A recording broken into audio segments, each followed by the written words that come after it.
তাহলে আমাদের জার্নি চালু হয়ে গেল 10 ঘন্টার মোটামুটি। আমাদের 10 ঘন্টার মধ্যে রায়পুরে পৌঁছে দেওয়ার কথা। মানে এখন বাজে কটা? এখন কটা বাজে?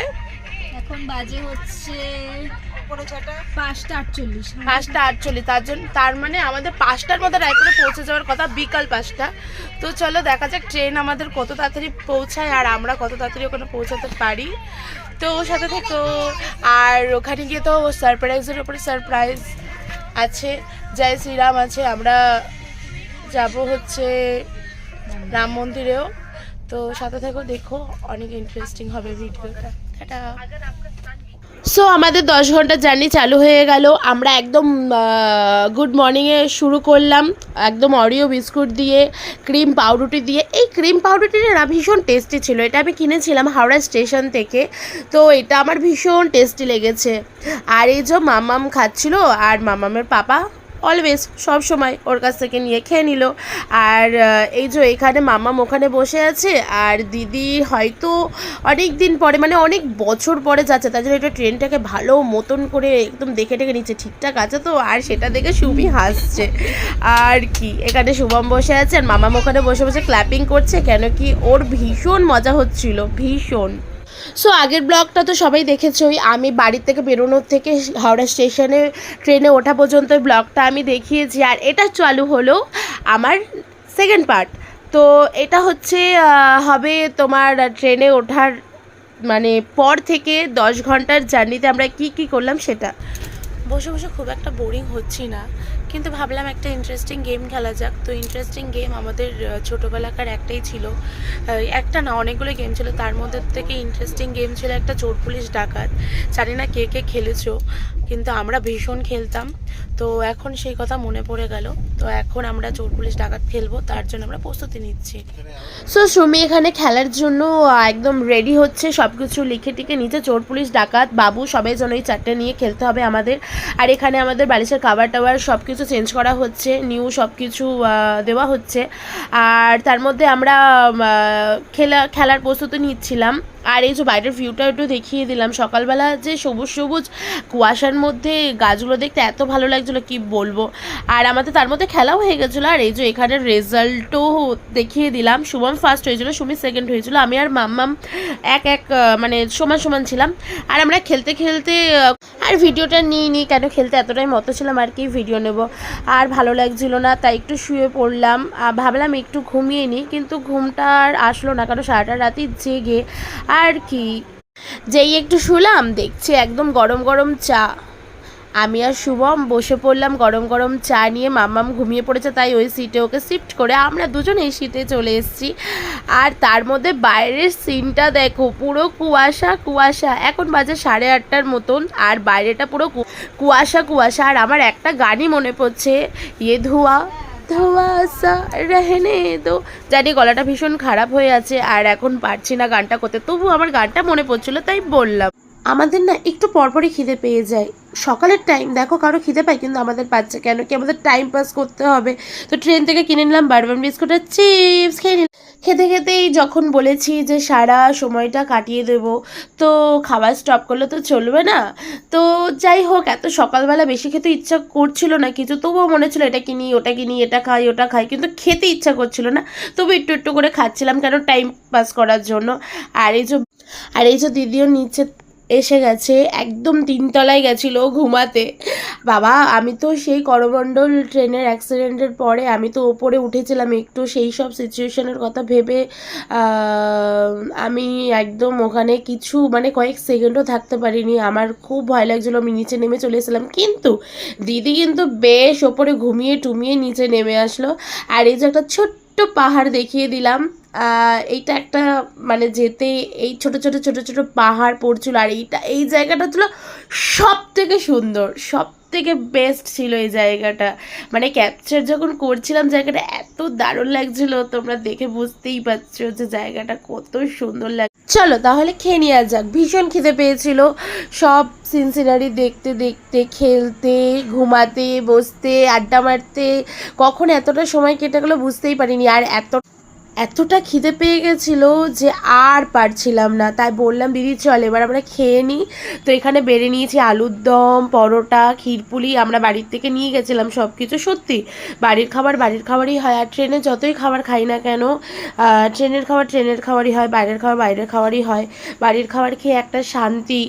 আর পেটের মধ্যে যেরকমভাবে ইঁদুর দৌড়াচ্ছিল, আমার মনে হয় বাড়ির খাবারটাকে ইঁদুরগুলোও শান্তি হয়ে মানে শান্ত হয়ে গেছে খাবার খেয়ে শান্তি পেয়ে। আর যাই হোক একটু তোতলাচ্ছি আর কি বলবো। আর এই যে মাম্মাম বসে আছে, একটা আন্টি সাথে খেলছে। ওই যে ওখানে একটা আন্টি শুয়ে আছে, একটা আন্টি আঙ্কেল আমাদের কম্পার্টমেন্টে উঠেছিল, ওনাদের সিট পড়েছিল আমাদের এখানটায়। সত্যি ওনারা এত ভালো ছিল। আমার মাম্মামকে আমি বকছিলাম, আমরা সবাই বকছিলাম, ওরা বলছে চুপ, ওদের এত জ্বালিয়েছে আমার মাম্মাম, কিন্তু তবু ওরা বলছে থাক, বাচ্চা মানুষরা তো জ্বালাবেই না, তোমরা এত অধৈর্য হয়ে যাচ্ছ কেন? আমরা তো অধৈর্য হচ্ছি না। সত্যি ওনাদের কথা যতই বলি না কেন অনেকটাই কম আমার কাছে, কেন কি ওনাদের মতন ভালো মানুষ আমি খুব কম আমার জীবনে, কেন কি এরকম ভালো মানুষ সত্যি হয় না। আমি ট্রেন পথে চলেছি, অনেক অধৈর্য মানুষ দেখেছি, যে বাচ্চারা একটু কিছু করলে অনেক ডিস্টার্ব হয়ে যায় তাড়াতাড়ি, কিন্তু ওনাদের মতন মানুষ দেখলাম সত্যি, যে আমরা এত বকাবকি কিন্তু আমার মেয়েকে এত ভালোবাসছে ওরা পর হয়ে, কি বুঝতেই দেয়নি যে ওরা আমার আপন নয়। যাই হোক সব কিছু করতে করতে আমরা এবার নামবো, চলো নামা যাক, আমরা অ্যাটলিস্ট পৌঁছে গেছি। আর এই যে আমরা নেমে গেলাম, ওই যে আমাদের ট্রেন আমরা ছেড়ে দিলাম। সো অ্যাটলিস্ট আমরা রায়পুর পৌঁছে গেছি। আই থিঙ্ক আধ ঘন্টা লেট, খুব একটা বেশি লেট হয়নি, একদম টাইম টু টাইম অনেকটা পৌঁছে দিয়েছে। তো ভীষণ খুবই ভালো লাগছিল, অনেকটা বছর পর আবার রায়পুর স্টেশন থেকে শুরু করে রায়পুর কান্ট্রিটা আমার ভীষণ ভালো লাগে। তো তোমাদের যদি পুরো রায়পুরের ভিডিওটা, আমরা কোথায় কোথায় ঘুরতে গেছি, প্রতিটা জায়গা যদি দেখতে হয় তাহলে আমার আরও ভিডিও আসবে, আরও ভিডিওর পার্ট আসবে, ওগুলো কিন্তু দেখতে হবে। আর এই যে মাম্মামকে দেখছো, দিদির এটা লাগেজ এত ভারী ছিল, এত ভারী আমরাই তুলতে পারছিলাম না, কিন্তু ও যে কীভাবে টেনে নিয়ে যাচ্ছিলো আমরা মানে অবাক হয়ে গেছি। তার জন্য বাধ্য হয়ে ওর কাছ থেকে ওটা কেড়ে নিয়ে আমি একটা আমার ছোট্ট লাগেজ দিয়েছি। ওর গায়ে কি জানি কোথা থেকে এত জোর চলে এসেছে, দেখো সত্যি ওকে দেখতে হয়তো কিউটও লাগছিল, আর হাসতে হাসতে আমার পেটে ব্যথা উঠে গেছে ওকে দেখে, যে ওর এত জোর আসলো কোথা থেকে, মানে একদম রায়পুরে পা দিতেই শক্তিমান হয়ে গেছিল আমার মাম্মাম। খুবই ভালো লাগছিল দেখতে, ভাবছিলাম সব কটা লাগেজ ওকে দিয়ে দিই, কেন কি ওর গায়ে তো শক্তি চলে এসছে। আমার মাম্মাম রায়পুরে এসে শক্তিমান হয়ে গেছে, কিন্তু তারপর আবার ভাবলাম না ওটা এক্সাইটমেন্ট আর কি, আর বেশি কিছু নয়। আর এই যে দেখছো স্টেশনের বাইরে আমরা বেরিয়ে পড়েছি, আর রায়পুরটা প্রথমেই বেরোতে দেখতে পাচ্ছ ওখানে একটা লাইট শো হচ্ছে, ওটা একটা মন্দির, কেন কি তখন ছিল রামনবমী, তার জন্য আমাদের এখানে রামনবমী কতটা ভালো করে উৎসবটা পালন করা হয় যায় না, কিন্তু ওখানে রামনবমী মানে ওখানে বিশাল বড় একটা উৎসব, বাজি ফুটছিল, মানে দেখতে এত সুন্দর লাগছিল, চারিদিকে প্রদীপ জ্বলছিল, খুব সুন্দর লাগছিল দেখতে। আর দেখতে দেখতে আমরা পৌঁছে গেলাম বাড়িতে। এবার দেখো বাদ বাকিটা, যেটা আমার ফার্স্ট ভিডিওতে দেখেছিলে, আর এটা হচ্ছে পুরো ভিডিওটার ক্লিপটা যেটা আমি এখন পোস্ট করলাম, তো দেখো।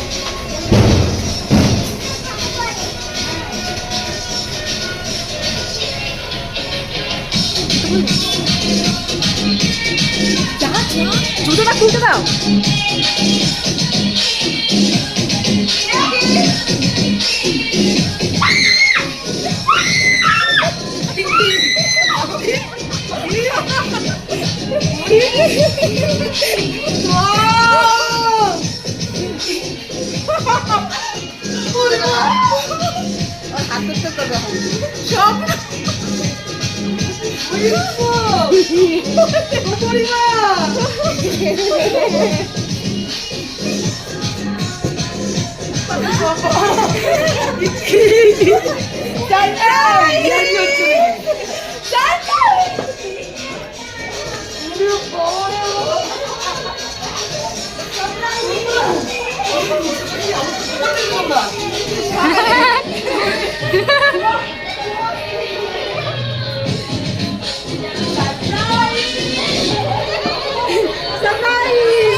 আমার ফার্স্ট পার্ট সেকেন্ড পার্ট দুটোই পোস্ট করা হয়ে গেল, কেমন লাগলো কমেন্ট করে অবশ্যই জানাবে, আর আমার থার্ড পার্টের জন্য ওয়েট করবে। And stay with mom, ta-ta, bye by.